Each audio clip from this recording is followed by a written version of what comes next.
presidencial, todo eso. Ya, pero primero la presentación. Vamos con la presentación entonces, pues si eso me interesa inmediato. Increíble, ¿eh? Vamos.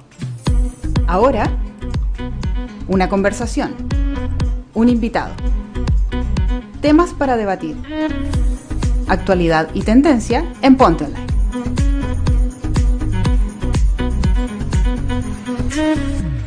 Bueno, ahí está. Oye, discúlpenme porque antes de habernos ido a la pausa nos cortaron de una, estábamos con la franja política, se me olvidó y yo estaba métele hablando ahí y efectivamente tenemos que respetar la franja política que dice relación con lo que conversamos aquí con nuestro amigo Miguel Ángel Boto. Bienvenido, ¿eh? Como todos los días viernes. Así es, Jorge, gusto en saludarte, a saludar también a todos los que nos están viendo por las distintas redes sociales. Estamos transmitiendo también hasta por mi Instagram, ¿eh? Estamos transmitiendo por todos lados para poder definitivamente asumir este compromiso de ir explicando de qué se trata este nuevo proceso constitucional que estamos viviendo, porque sin lugar a dudas sabemos que no tiene la efervescencia comunicacional que el proceso que me tocó vivir por dentro pasado. Sin embargo, por lo mismo, dada la experiencia, tenemos la tremenda oportunidad de poder ir explicando qué se trata, dónde están los puntos de encuentro y los puntos de desencuentro. Sí. Oye, y a propósito de eso mismo también, y antes de preguntarte de las novedades, ¿no es cierto?, las últimas novedades en torno a lo que tú manejas, el CERVEL también tuvo su pequeño impasse, ¿no es cierto?, con 7.000, casi 8.000 georreferencias que no fueron canalizadas de la mejor manera. Es un tema que incomoda, que molesta, ¿no? Sí, eso esperemos que sea realmente poco los casos, para que no dificulte la validación del proceso eleccionario. Pues efectivamente el otro día justamente escuchaba que había gente que lo habían cambiado hasta de comuna. En el caso de Quilpué, una persona votada en el centro de Quilpué la cambiaron a Coyihuay. Y todos sabemos que para subir a Coyihuay te demoras 1 hora y fracción y pasa un búho al día. Entonces, esperemos que todo eso tenga solución.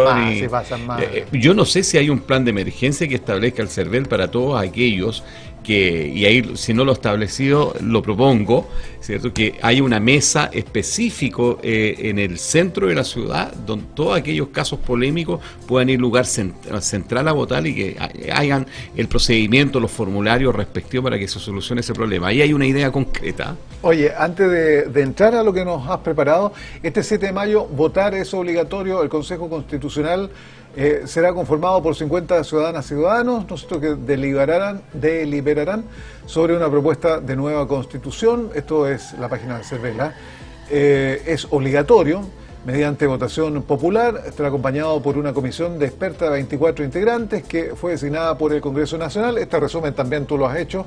Ahora votamos todas y todos. Infórmate, ahí está el teléfono también en pantalla. Este 7 de mayo votar es obligatorio.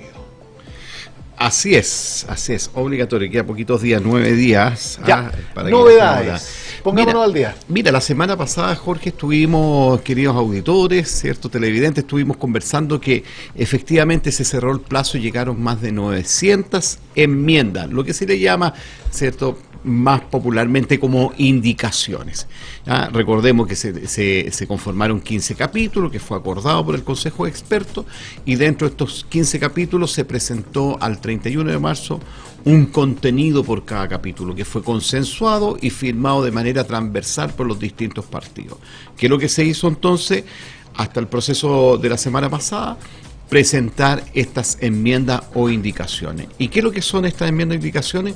Vienen a poder modificar el texto, cada uno de los artículos de esta propuesta base puede modificar cierta parte, puede eliminar, solicitar que se elimine el artículo y también la posibilidad de que se pueda agregar un nuevo artículo. Entonces, ya que Jorge estamos haciendo este tema de pedagogía, yo he querido clasificar, hacer 2 clasificaciones para que la gente lo entienda bien. Primero, ¿cierto?, aquellas modificaciones de fondo que están establecidas dentro de estas 900 enmiendas y aquellas modificaciones de forma, ¿ya? Y por lo tanto, cuando yo hablo de propuestas vinculadas a forma, estamos hablando fundamentalmente de ciertas nomenclaturas que se ha puesto de acuerdo el Consejo, ¿ya? El Consejo de Expertos. Por ejemplo, no vamos a llamar ley orgánica constitucional, sino le vamos a llamar leyes institucionales. ¿ya? Y por lo tanto, todas las enmiendas que están vinculadas a leyes orgánicas o a organismos autónomos ya no se les va a llamar de acuerdo a lo que establezca la ley orgánica constitucional, como es actualmente, sino se va a hablar de la ley institucional. Okay. Ahí tienes un ejemplo que pueden haber 40, 50 normas que van a estar vinculadas a lo mismo. Y por lo tanto ya empezamos a reducir que las 900 normas o enmiendas no están vinculadas a todo el texto, a cambiar todo el sentido, ¿ya? Y la otra son definitivamente indicaciones o enmiendas de fondo, que ya ahí entramos en el tema polémico. Y por lo tanto, ahí yo las clasifico y hago la segunda clasificación. Primero dije las de forma y las de fondo, y ahora hago la segunda clasificación, que es aquellas enmiendas donde no hay acuerdo, aquellas enmiendas donde hay acuerdo y aquellas enmiendas donde debe necesariamente haber acuerdo, ¿ya? Entonces, para esto quisiera primero explicar... Perdón, el acuerdo del quórum, ¿cómo se va a manejar? Son los 3/5 en la comisión, ¿cierto? Para todo. Exactamente. ¿Ya? Después va a haber una modificación cuando, pero eso lo vamos a explicar después, que pasamos 2/3, pero cuando ya está funcionando y hay unas observaciones al final, pero eso lo explicaremos después. Por ahora, 3/5, ¿ya? Porque es una situación especial cuando varía ese quórum, que lo vamos a ver después. Lo importante es saber en esta etapa que efectivamente han habido ciertos consensos que me parecen muy, muy importantes y relevantes, que es primero que todo el Consejo Experto tiene claro que hay una fragmentación política en el Congreso. Atomización. Y además se necesita, ya es consenso, de fortalecer los partidos políticos. La pregunta entonces ahora es ¿cómo? Y aquí nos encontramos, ¿cierto?, con situaciones de posiciones bastante diversas, porque algunos dicen tiene que ser una lista cerrada, es decir, yo voto por la lista y dentro de los partidos políticos se ponen de acuerdo, en base obviamente a un programa, quién va primero y quién va después. Y la otra posición que es completamente distinta, que es la lista abierta, es decir, yo voto por una persona.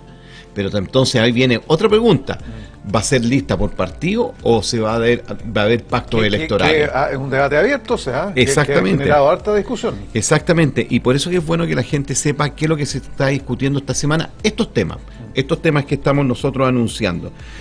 También hay ¿No ha caído muy bien esto? No ha caído muy bien, porque la verdad que efectivamente hay diferencias. Sí, pues, y notorias diferencias. Claro, y muchos... debemos decirlo, muchas personas que vienen del mundo de la academia, que están en consejos de expertos, podrían incluso llegar a pensar que es bueno para Chile un parlamentarismo, porque a ellos les gusta un parlamentarismo, porque ha funcionado bien en otros países. Sí. Pero el tema hoy de fondo aquí en Chile es claramente ya el tema parlamentarismo, como se quiso instaurar en una postura en la convención pasada, ya no va. La pregunta ahora entonces de fondo es: ¿cuánto presidencialismo vamos a tener? ¿Más presidencialismo? ¿Menos presidencialismo? ¿Como está ahora? ¿O vamos a jugar más a los contrapesos para que el Congreso tenga más lo que se llama en teoría, ¿cierto? La teoría de los pesos y contrapesos, que el Congreso también tenga más posibilidad de iniciativas de ley y no tanta exclusividad como está establecido actualmente en la Constitución? Aquí es donde la gente se confunde, ¿no es cierto? Porque más o menos presidencialismo, como si fuese ¿no es cierto?, un volumen que tú le das más posibilidad, más potencia o menos potencia. No, son situaciones bien puntuales y que tienen que ser súper bien comunicadas, porque la gente no entiende esto de qué tanta relevancia puede tener, ¿no es cierto?, que sea un poquito más de presidencialismo o un poquito menos. Eso en términos concretos, reales, pedestres, ¿en qué consiste? Claro, por ejemplo, tú tienes que solamente iniciativa exclusiva del presidente presentar proyectos vinculados a materia tributaria.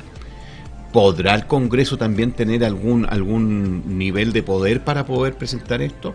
¿O el tema del presupuesto solamente tiene que ser lo Ejecutivo y el Congreso puede empezar a discutirlo después? Claro. ¿O podría haber alguna instancia, ¿cierto?, de coordinación antes de presentar el presupuesto al Congreso? ¿Esto va a ser lo más complicado o no? El tema de las nominaciones del presidente de la República respecto a algunos cargos, ahí tú te vas dando cuenta cómo nosotros vamos aterrizando esta discusión y por qué preocupa tanto. Por eso que el tema, a mi juicio, es hoy día tenemos más o menos presidencialismo, lo vamos a dejar tal cual como está. ¿Este va a ser el problema más complicado? Mira, ¿no? es que el sistema político te abarca muchos temas, ¿sí? ¿Ya? Por ejemplo, tenemos el caso de la reelección. que es otro tema.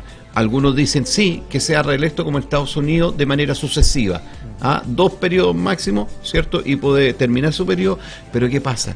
Que podemos caer, y un poco hay que entender la naturaleza de cómo se ha desarrollado en América Latina los presidencialismos. O sea, si nosotros tenemos un presidente 4 años y al final del periodo va a empezar a gastar plata como loco para tener a la gente contenta, y va a aumentar el gasto público. Y eso es peligroso si tú analizas lo que es la fórmula del Producto Interno Bruto, ¿cierto? Y aumentas el gasto público, claro, la gente va a quedar contenta, pero como decíamos, es pan para hoy y hambre para mañana. En todo caso, ante cualquier resolución, esto vendría siendo para la próxima vuelta, digamos, ¿no? Es decir, es que todo eso depende, Jorge. Chuta, me están cambiando, eso es lo que se había hablado. No, lo que yo estoy diciendo es lo siguiente, para que se entienda bien.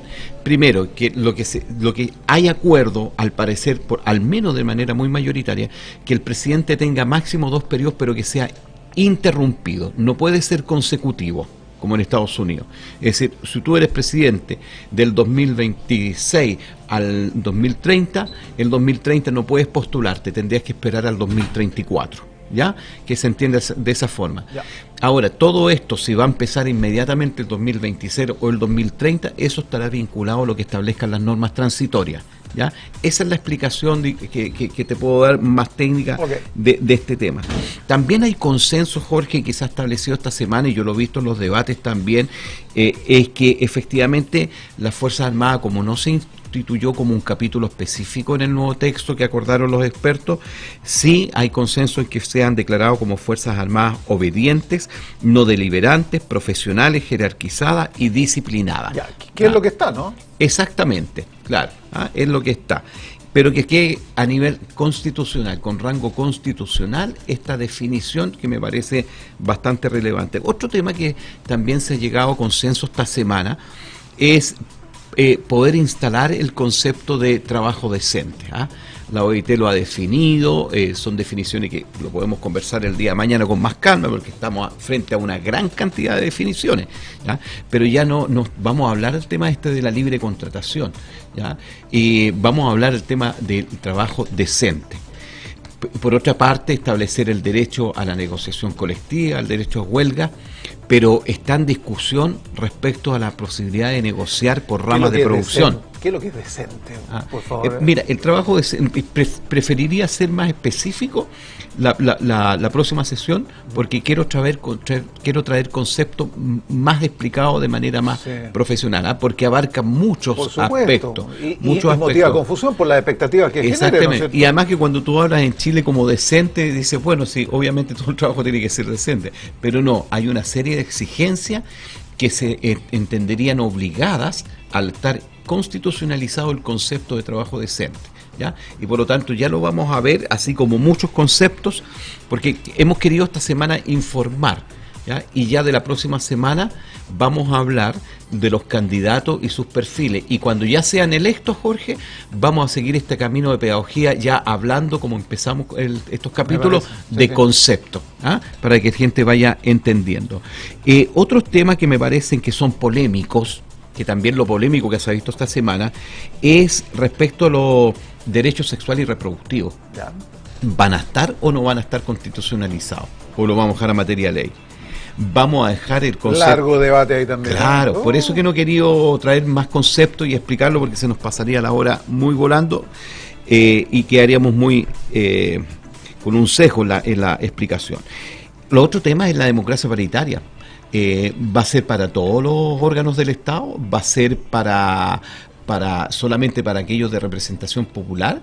¿Va a ser para la presentación de listas paritario, pero la conformación de una vez electo va a ser paritario también? ¿O vamos a hablar de ley de cuotas, que también es otra opción? O sea, mínimo un 30%, máximo un 50%. Entonces, esos son temas que en este momento se están discutiendo, para que sepa nuestras amigas y amigos que están viendo el programa. Perdóname, un pequeño paréntesis a propósito de esto de la paridad. Hay un tema también que está haciendo debate, no sé, para cómo se van a escoger las listas, para que sea también, digamos, ecuánime para hombre y mujer, digamos. Hay un debate abierto, digamos, que no está zanjado. Y estamos hoy a una semana y tanto de las próximas elecciones para los consejeros. Sí, exactamente, sí. Y ahí el Congreso tenía el proyecto listo sí, para efecto de la conformación. Efectivamente. Ahora, todo este tema pensando futuro más allá de la solución que tiene el Congreso a través de un proyecto de ley, ¿cierto?, respecto a la elección que viene la próxima semana, pensando en el texto constitucional que esperamos que dure a lo menos 40, 50 años, tenemos el tema de la paridad y también tenemos el tema de los escaños reservados. Es decir, ¿va a ser un porcentaje de los votos válidamente emitidos o va a ser una cantidad fija? También, y pareciera... Y ahí todos sacando cuenta, cálculos, ¿no? Claro, pareciera ser que va a ser la cantidad de cupos de escaños reservados en relación a los votos válidamente emitidos. Todos sabemos que para la elección de la próxima semana, ¿cierto?, vamos a tener dos listas. Los que pertenecen al padrón indígena van a poder votar por cualquiera de los 3 candidatos que están inscritos y tiene que tener a lo menos 1,5% de los votos válidamente emitidos. Y como lo explicamos en programas anteriores, si nos basamos en la última elección obligatoria, debieran haber a lo menos 195.000 votos para que salga uno. Y debiéramos llegar como a 400.000 votos para que salgan 2 escaños reservados. Y no nos olvidemos que solamente votaron en la elección pasada 286.000. Por lo tanto, yo siempre he estado diciendo que yo creo que uno con suerte sale de los escaños reservados. El último tema, Jorge, que quisiera comentarles también... y me estaba faltando algo que tú me habías preguntado respecto al tema de la metodología. Claro, cómo se van a votar las enmiendas. Claro, porque como dijimos, llegaron más de 900 enmiendas. Estas enmiendas, efectivamente, yo las clasifico de temas de fondo y temas de forma. Y los temas de forma es más fácil llegar a acuerdo, es decir, se mantiene el texto, se presenta el 7 de junio a los nuevos elegidos el 7 de mayo, y las que no hay acuerdo, hay 2 temas que yo los clasifico. Las que deben haber acuerdo, por ejemplo, tú no puedes poner, Jorge, decir, habrá un congreso de senadores y diputados y la ley establecerá cómo funcionará. No, porque los diputados y senadores podrían hacer la ley a su pinta. Entonces es bueno que en el proceso a rango constitucional, que no sería raro. Claro, que a rango constitucional esté establecido. Lo mismo me parece vinculado al tema de las autonomías de los órganos autónomos, ciertas funciones, como por ejemplo el tema del Banco Central. Ahora, la gran figura es establecer el tema del Banco Central, que existirán instituciones autónomas, ya con obviamente una participación en términos de nombramiento entre el legislativo y el ejecutivo para jugar con este tema de los pesos y contrapesos, pero también se está hablando del tema del Banco Central, si le vamos a agregar el tema vinculado al pleno empleo, le vamos a agregar también funciones vinculadas a la regulación de precios. Hay un tema que está en discusión y ha estado discutiéndose esta semana. Pero la enmienda, entonces, si usted está de acuerdo, hay temas que tienen que estar sí o sí, sí o sí en el rango constitucional. Por ejemplo, el sistema electoral, por ejemplo, el sistema político. Yo no puedo decir, habrá un sistema político y la ley lo regulará. No, tiene que estar en la Constitución. Por eso que hay temas que deben estar y están obligados los expertos a llegar a un acuerdo. Ojo, están obligados, ¿ya?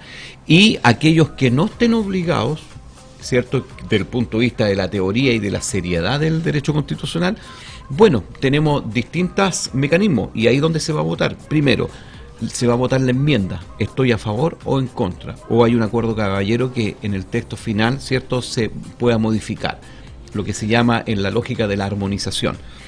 O si no estoy de acuerdo, entonces se vota el artículo, y ahí es importante, porque también se tiene que votar, que escuchen los alumnos de Derecho, también se tiene que votar el artículo que fue presentado a final de marzo. Es decir, si yo tengo una modificación a un inciso de esa norma, yo voto esa enmienda, pero también tengo que votar el artículo base, ¿ya? Y después se tiene que armonizar. Y ahí pueden haber lo que yo decía, este acuerdo de caballeros.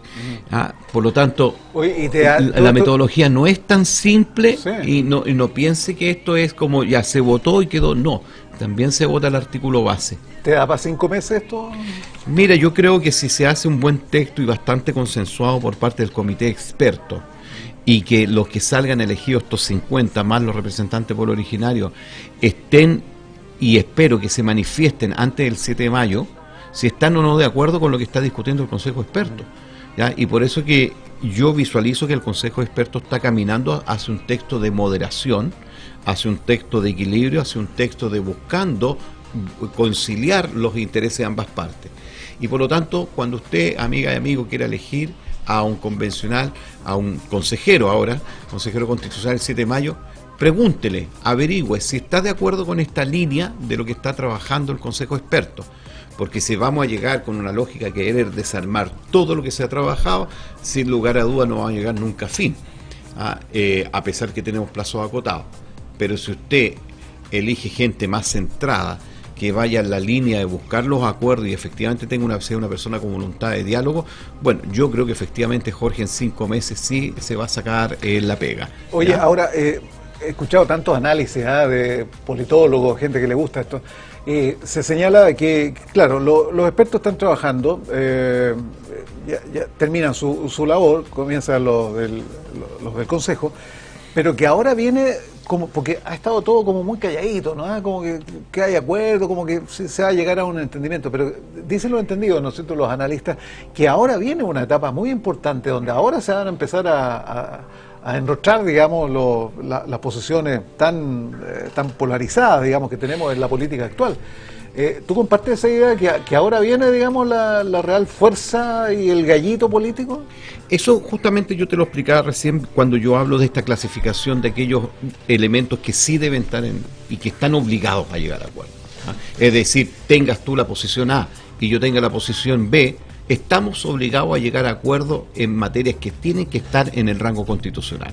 Así que tienen clarito los expertos. Pelea que haya, da lo mismo, tienen que llegar a acuerdo. Tienen que llegar a acuerdo, porque hay temas que tienen que ser de rango constitucional, como algunos de los que yo te acabo de enviar, de comentar. Y por lo tanto, ¿cierto?, como yo he visto mayor seriedad, mayor profesionalismo, a diferencia de la convención que yo participé, que tuvimos varios payasitos ahí dando vueltas, ¿cierto? Ahora yo he visto la cosa más seria. Y sí se va a llegar a acuerdo. Y aquellos temas que no estén de acuerdo, bueno, el nuevo consejo que se va a elegir el 7 de mayo tiene la posibilidad, cuando le entreguen este anteproyecto, de poder efectivamente incorporar. Y algunos de los temas están vinculados al medio ambiente, que fue lo que se discutió fresquito ayer, ayer fresquito. Aprovechemos que nos quedan 2 minutitos. Exactamente. Bueno, aquí el gran tema es si los principios vinculados al medio ambiente, que son muchísimos, ¿ya? Y podríamos resumirlo en precaución, en el principio de prevención, de no regresión, de justicia ambiental, de equidad, de justicia climática, entre los más importantes, si van a estar incorporados estos principios en el capítulo de principios, es decir, el capítulo 1.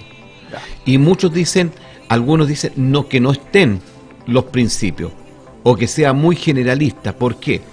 Porque empezamos a crear una expectativa muy grande, Jorge, y eso es complicado, porque la gente puede decir, mira, establecieron el principio de justicia ambiental, sí, pero ¿cómo lo aterrizo, po? El de equidad, el de no regresión, ¿cómo lo aterrizo? Entonces puede convertirse el texto constitucional en un sueño con poca posibilidad de ser aterrizado. Y algunos expertos dicen, no, yo no quiero los principios, pero sí quiero normas claras, explícitas, bien claritas y concretas en el capítulo en medio ambiente, y no pongamos principios en el primer capítulo. Ese es uno de los temas de discusión, y no se ha mencionado mayormente el tema que se planteó, que yo perdí la vez pasada, cuando se habló de establecer los derechos de la naturaleza. Una sola constitución en el mundo habla de derechos de la naturaleza, y en la práctica no se aterriza. Entonces, ese tema, animales como sujetos de derecho o animales como seres sintientes, vamos a hablar de seguridad alimentaria, vamos a hablar de alimentación, derecho a la alimentación adecuada, vamos a hablar del derecho al deporte, o sea, vamos a vincular temas relacionados con la salud, con el tema alimentario y con el equilibrio entre el desarrollo sostenible y el crecimiento económico de los países. Por lo tanto, aquí la gran discusión que se dio ayer, los principios, ¿van a estar incorporados sí o no? ¿O nos vamos a ir directamente a poder establecer reglas generales y reglas más concretas en el capítulo de medio ambiente? Esos son algunos de los temas de discusión que se están llevando a cabo esta semana. Como tú decías, iniciamos ya la etapa de confrontación de ideas. Confrontación de ideas, que es bueno que lo sepa la gente, una confrontación que a mi juicio la he visto con mucha altura, con muy buena participación de académicos, y yo espero que esa sea la línea que se siga cuando usted elija, amiga y amigo, a su consejero constitucional el 7 de mayo. Mantengamos el diálogo y la altura. Eso.